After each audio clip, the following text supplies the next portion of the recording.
Dignare me laudare te Virgo sacratam, de amici virtutem contra hostes tuos. Ave María Purísima, sin el ave originali concerta. Sean muy bienvenidos a este espacio en que se pretende hacer el ejercicio de dirigir todas nuestras potencias hacia Dios y esperando que esta instancia ofrezca a los oyentes un momento de reflexión o de estudio, como será en otras oportunidades, les ayude y colabore en el progreso de su propio camino en la fe, para que por manos de la Santísima Virgen María, Cristo llegue a la madurez y total formación en el alma de cada uno de nosotros. Mi nombre es Úrsula de María y en este espacio espero poder ofrecer en distintos momentos instancias de formación y como es la instancia de hoy, un momento de meditación. Una meditación que cada vez va a estar dirigida a un pensamiento distinto y que espero que sea de provecho para el alma, especialmente en los tiempos que corren. Existen menos espacios de silencio y de meditación en un mundo cada vez más estridente, cada vez más descristianizado, en donde las imágenes poco modestas perturban el intelecto, ofuscan la inteligencia. Hay tantos obstáculos que no permiten que nuestra alma, que ha sido creada para cosas altas, buenas, bellas, corre el peligro de que no pueda progresar del modo para el cual ha sido destinada a causa de todos estos obstáculos. Obstáculos que nos vienen de nuestros tres enemigos, ¿no? Eh, el mundo, la carne y el demonio. Y por eso, pidiendo la gracia a Dios y la asistencia de la Santísima Virgen María, este espacio está pensado justamente para aquellas almas que, sabiendo que están en el mundo, no son del mundo y que están destinadas a un bien mucho más alto, que es la vida de santidad, en el estado de vida que cada uno se encuentre. Y es por eso que en medio de todas estas confusiones que nos presenta el mundo, se hace imperante que dirijamos nuestra mirada hacia el cielo. El ser humano en el mundo actual está centrado en sí mismo, eh, en un egoísmo a veces incluso rabioso, en donde se cree el dueño de todo, incluso del tiempo. ¿Cuántas veces hemos escuchado decir, a, incluso a nosotros mismos, mañana lo voy a hacer, dentro de un rato o la próxima semana? Y estas palabras contienen una alta dosis de prepotencia, porque nadie sabe si hoy día va a terminar la jornada sin novedad. Nadie sabe tiene una hora más de vida. Y entonces cabe preguntarse, bueno, ¿a qué he dedicado yo el tiempo? ¿Me he puesto a pensar dónde voy a pasar la eternidad? En el mundo actual no existe eso, porque todo es inmediato, todo es ahora, los placeres deben ser el medio por el cual voy a satisfacer los caprichos que van surgiendo, muchas veces motivados por lo que vemos en la televisión o lo que escuchamos eh, en las letras de las canciones actuales, ¿no? Que son cada vez más hedonistas y que por supuesto nuestra alma en todo esto no encuentra paz ni satisfacción. Al contrario, se confunde.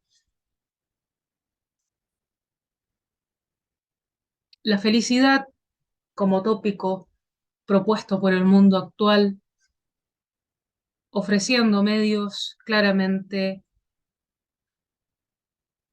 incompatibles con las necesidades del alma, hace que el ser humano en esta realidad viva siempre insatisfecho, porque busca la felicidad en los lugares equivocados, busca la felicidad en lo perecedero, en lo que va a tener una fecha de caducidad. Y esto es muy interesante porque el ser humano busca afanosamente la felicidad, pero no la encuentra en todas estas, en todos estos estupefacientes, si pudiéramos decir, que ofrece el mundo, en estos sucedáneos que el mundo ofrece bajo la consigna de solo tienes esta vida, vívela.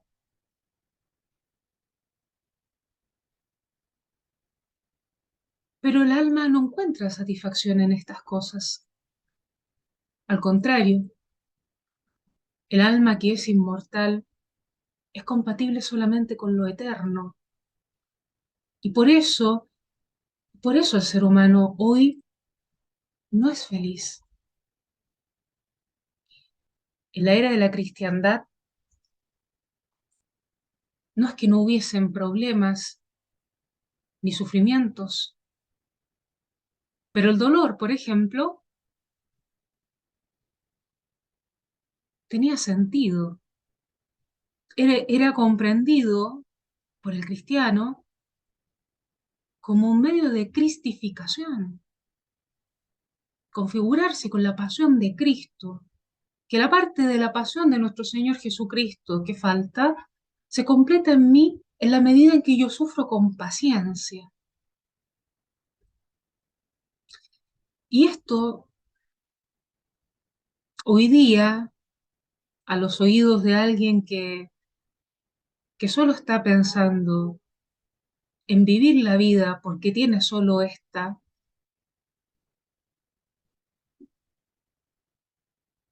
le suena como un ruido disonante, ¿no? Algo molesto.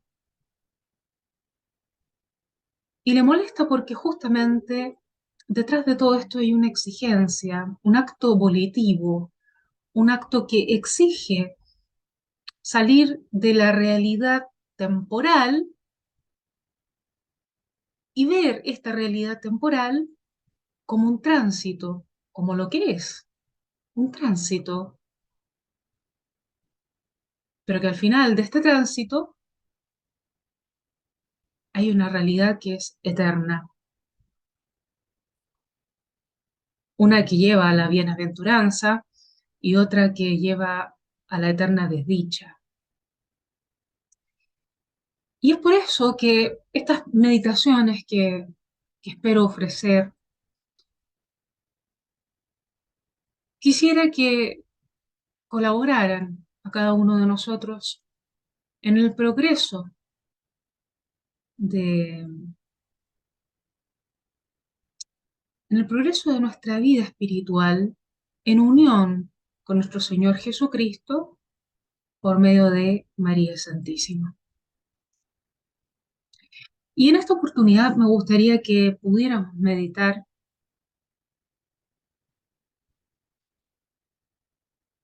en la unión de estos divinos corazones. Esta unión que, que no se reproduce en nuestra criatura.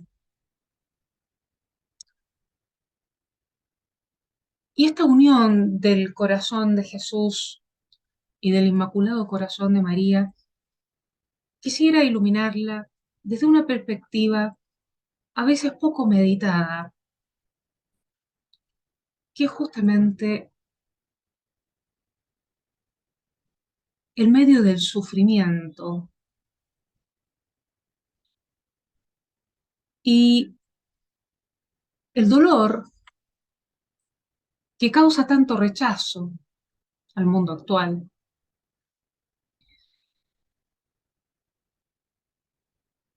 Es lo que decía un filósofo, es lo que nos más hace semejantes a Cristo, porque meditemos en esto. Cristo no necesitaba sufrir, de hecho no tenía por qué sufrir. Cristo no tiene pecado, por tanto no tiene las consecuencias del pecado original. Y sin embargo, su corazón lo obliga a sufrir por la causa por la cual ha venido, que somos nosotros.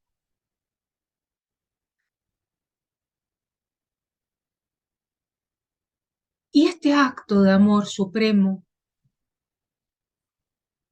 muestra una característica propia del amor, que es la donación total y absoluta, sin mezquindades, por el otro. Y esto que estamos diciendo nos lleva a pensar también en el sufrimiento de la Santísima Virgen, no solo en el último tramo de la vida de Jesús en su venida al mundo, me refiero a la pasión, sino que a lo largo de toda su vida, cómo el dolor estuvo siempre presente en la vida de la Santísima Virgen María, ella que tampoco necesitaba del dolor, ella tampoco tenía por qué sufrir si es concebida sin pecado original.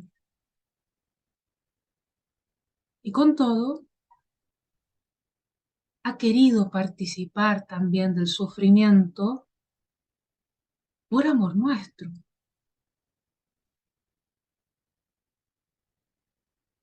La deuda del pecado original queda saldada con la pasión de nuestro Señor Jesucristo en la cruz. Y de esta forma queda establecido el modo más perfecto de amor, que exige sacrificios. Y una madre que ve a su hijo justo, bueno, santo, sacrificándose, no puede permanecer indiferente al pie de la cruz. Así como cuando vemos a una madre correr cuando su hijo enferma y quisiera ella ponerse en el lugar de su hijo para poder sufrir ella los dolores que padece su hijo. Bueno, la Santísima Virgen, en un acto supremo de amor, ha querido también participar del dolor de su divino Hijo. Y por causa nuestra, que somos los hijos que le han producido los dolores de parto espirituales en su corazón. Sabemos que la Santísima Virgen estuvo exenta de los dolores de parto, puesto que ella tuvo un alumbramiento y por tanto el nacimiento del Divino Redentor ha sido por efusión de luz, por tanto no ha sufrido María Santísima los castigos propios que se originan del primer pecado del linaje humano.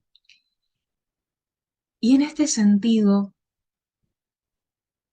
podemos darnos cuenta cómo la Santísima Virgen se ha unido a los dolores del Hijo justamente para poder saldar la deuda del pecado de nuestros primeros padres.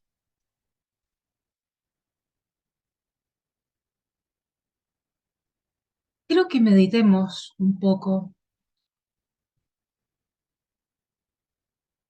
en cómo esta característica del sufrimiento en la Santísima Virgen ha estado marcado desde el principio. En la Sagrada Escritura nosotros encontramos en el Evangelio de San Lucas capítulo 2, versículo 33 al 35, el encuentro de María Santísima con el Santo Simeón. Simeón, bajo el influjo del Espíritu Santo, nos dice la Escritura,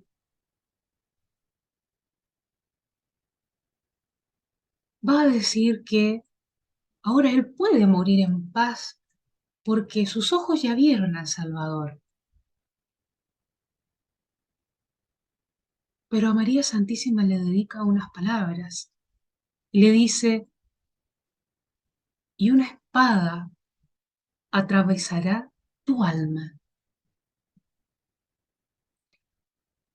Es en este momento en donde queda establecido que María Santísima participa en los dolores que también iba a sufrir su divino Hijo.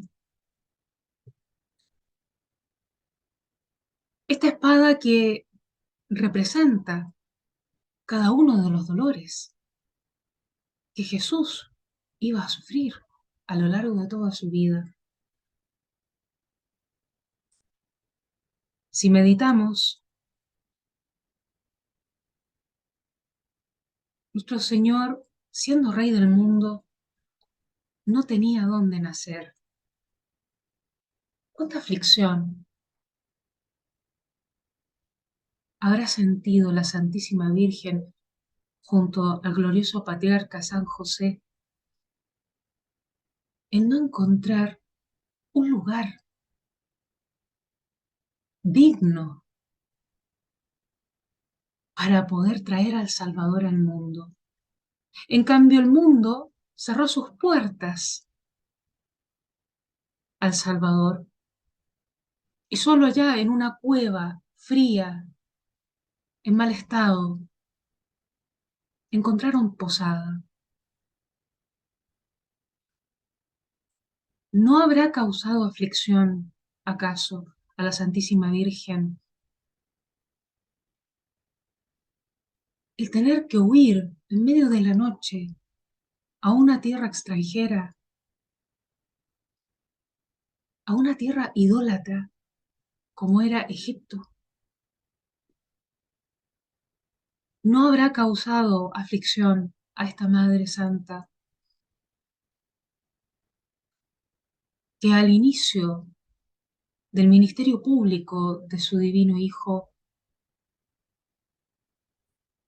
recibiera calumnias, persecución y odio desde la sinagoga?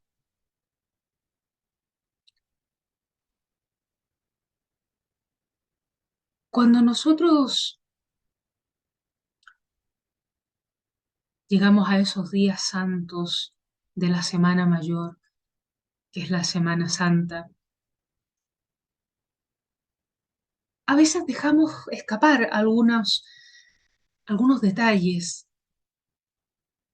que nos harían comprender con mucha más profundidad estos misterios que estamos tratando de desentrañar.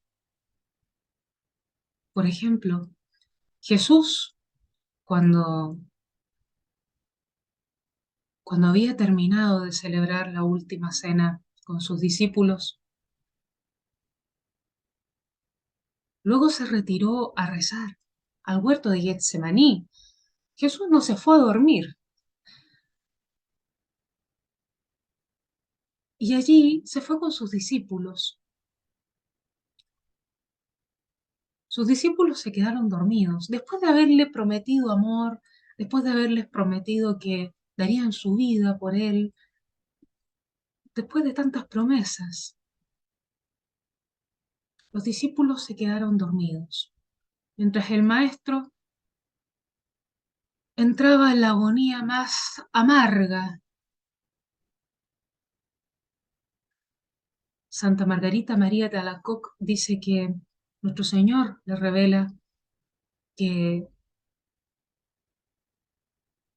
el dolor más fuerte, más amargo, Jesús lo vivió en el huerto de Getsemaní, porque se vio abandonado, absolutamente abandonado. Y ese abandono estaba compuesto por sentir el silencio del Padre, el Padre que estaba mostrándole que su divina voluntad era que el Hijo subiera al patíbulo de la cruz para sacrificarse, para salvar al linaje humano. El Hijo que encuentra todas sus complacencias en la voluntad del Padre, porque está unida a esta voluntad íntimamente, acepta este cáliz amargo. Pero este cáliz amargo viene acompañado de un sufrimiento que pocas veces meditamos, que es el sufrimiento moral de Jesús. El abandono es algo que desconcierta, es una experiencia amarga y que Jesús no quiso restarse de padecerla. Pero a tal grado llegó este sufrimiento que su rostro quedó bañado en sangre. ¿Cómo sería ese dolor? Que su sufrimiento se traduce en derramar sangre y su santa faz queda cubierta de este bendito manantial que para nosotros significa salvación. Como podemos deducir, en esta agonía moral que nuestro Señor está padeciendo, no está solo, porque Jesús en el huerto de Getsemaní hubiese deseado encontrar un confidente en donde pudiera desahogar esa agonía amarga que estaba padeciendo. Pero sus discípulos estaban durmiendo. No encontró en ellos a un confidente. Así como Jesús hoy día en todos los tabernáculos que están abandonados y olvidados por todos los cristianos. Así como Jesús espera que nosotros seamos ese confidente que en forma mística, tal vez visitando iglesias a través de la oración, vivamos encadenados a este tabernáculo que es la prisión de nuestro divino Redentor, que por puro amor ha querido quedarse allí, a pesar de que sabe y sabía que iba a sufrir olvido abandono, desprecio, sacrilegios. Jesús se ha expuesto a todo eso por amor nuestro. Y en esta agonía que comienza en el huerto de Getsemaní y se extienda a nuestros días, porque no ha dejado de estar. Jesús encontró solo un corazón confidente, en donde podría desahogar toda esa amarga pasión que comenzaba a sufrir. Y ese corazón es el Inmaculado Corazón de María, María Santísima, que es la madre del Divino Redentor, que es la única que puede entenderlo, porque este corazón maternal ha sido la horma en donde se ha formado el Divino Corazón de Jesús, con las fibras inmaculadas, sin mancilla, de la carne de María, se ha formado el corazón de Jesús. La sangre de Jesús es la misma que de la Santísima Virgen. Por eso María debía ser sin pecado antes, durante y después, puesto que tiene la dignidad que ninguna otra criatura tiene, que es ser madre de Jesús, verdadero Dios y verdadero hombre. Y esta agonía que viene acompañada de tantas espinas dolorosas que laceran el corazón de Jesús y el corazón de la Madre. Primero, experimentar la traición. Jesús es traicionado por uno de los suyos, a uno que llamó hermano, y este lo vende por 30 monedas de plata, algo muy simbólico, porque en la época vender algo por 30 monedas de plata generalmente era un esclavo, era una persona. Y Jesús fue vendido como esclavo. Jesús permite esa humillación por amor nuestro. Jesús no estaba bajo la esclavitud de Satanás, como sí estábamos todos nosotros, ¿cierto? Porque después del bautismo somos liberados de la esclavitud y del yugo de este tirano. Pero Jesús no, y aún así se deja humillar.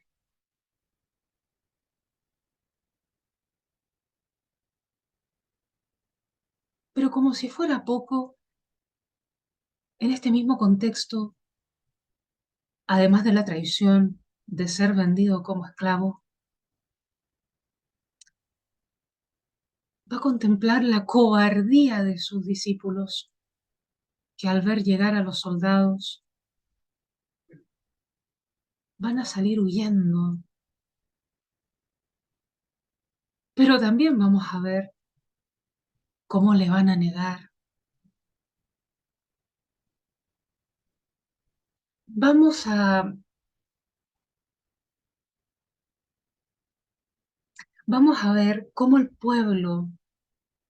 mismo pueblo que vio cómo Jesús resucitaba muertos, cómo Jesús multiplicaba los panes, los peces, cómo Jesús convertía el agua en vino. Ese mismo pueblo que vio cómo Jesús restablecía la salud de aquellos que sufrían o padecían alguna enfermedad o que carecían, por ejemplo, de la vista. Todos ellos que vieron los milagros que Jesús había obrado, cómo su autoridad se imponía y los demonios le obedecían y huían al oír cómo el Salvador los reprendía y así dejaba en libertad a aquellas almas que padecían estas posesiones demoníacas. Jesús los exorcizaba. Todos vieron la autoridad de Jesús, vieron sus milagros, pero ese mismo pueblo va a guardar silencio. Ese mismo pueblo ya no va a dar testimonio de todos los bienes que Jesús había realizado. Más bien, sobornados por los judíos, van a gritar, crucifícalo. Porque en lugar de salvar al justo, el pueblo va a elegir a un malhechor, Barrabás. Ese es el único acto de democracia que vamos a ver en las Sagradas Escrituras. Y nos vamos a dar cuenta cómo el pueblo elige siempre al malhechor. Jesucristo, en todos estos actos, en ese juicio injusto que se hizo, padecía los dolores morales y corporales, mientras Jesús derramaba su sangre al ser azotado. María Santísima recogía esa bendita sangre en su corazón inmaculado.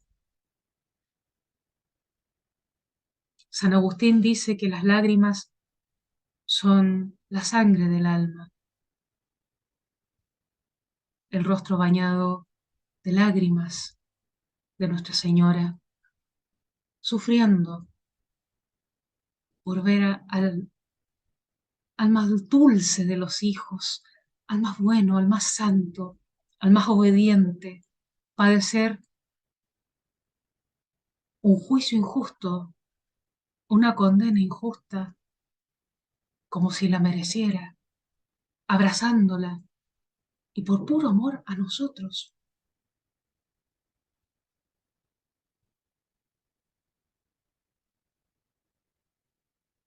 Todas estas meditaciones deberían hacernos pensar en esta comunión de corazones que tanto en el gozo como en el dolor permanecieron juntos. La madre recorrió junto al hijo el camino al Calvario,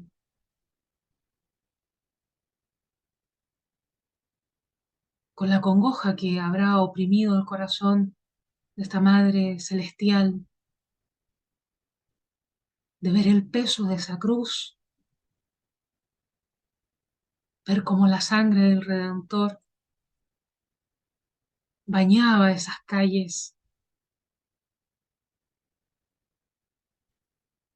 que eran testigos de cómo este divino Salvador se inmolaba por amor nuestro. Y cómo la Santísima Virgen se une a esa inmolación, cómo esta Madre Santa se une a esta inmolación en perfecta comunión. En cada gota de la sangre del divino Salvador está la gota de sangre de la Santísima Virgen, inmaculada, sin mancha. Y son ellos dos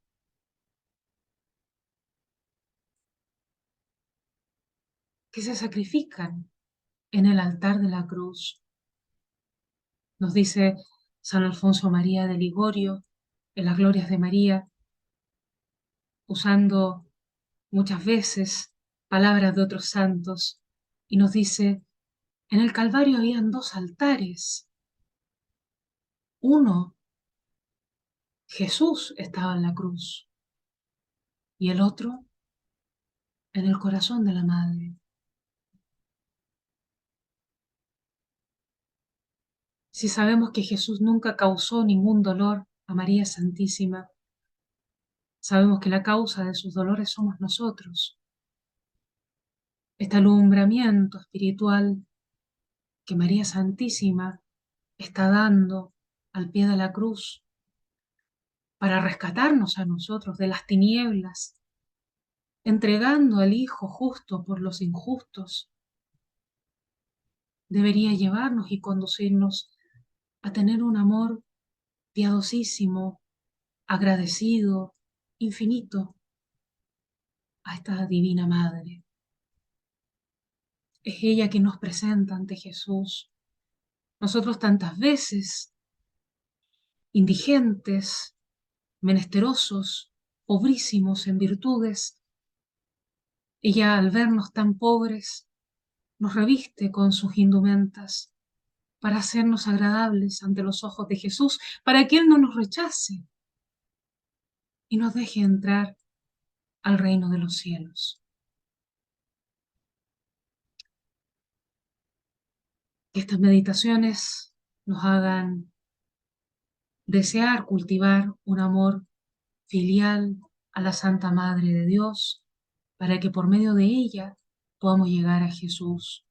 Pensemos que Jesús ha querido venir al mundo por medio de María Santísima. ¿Por qué nosotros vamos a querer otro camino para llegar a Jesús? Immaculatum cor Maria triumphavit, et regnavit.